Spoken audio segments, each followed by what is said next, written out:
Okay guys, welcome to our next video on Facebook advertising, where we talk about the consideration type ad called app installs with a specific marketing goal of getting, well, as many installs on your app as possible.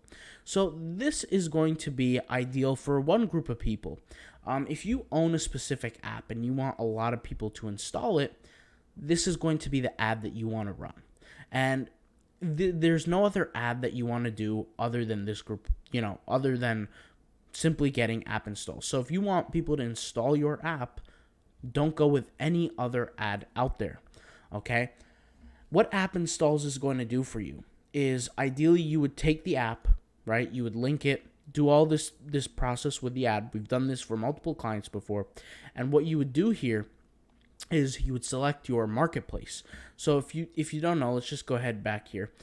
There's a marketplace. So there's Google Play, there's iTunes, there's Windows Store, there's different apps.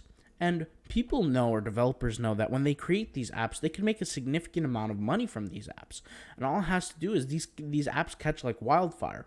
And what you have to do as a marketer or maybe a developer and you're promoting your app is when you create this ad, you want to understand that if your app is not targeting the correct group of people, the idea is that the relevancy score is going to be drastically lower than normal. Okay, so this ad is very simple. If you want more app installs, then this is the ad that you're going to go ahead and run. Okay, guys, let's go ahead and move on to our next ad, which is going to be our video views ad. Okay, let's go ahead and do that.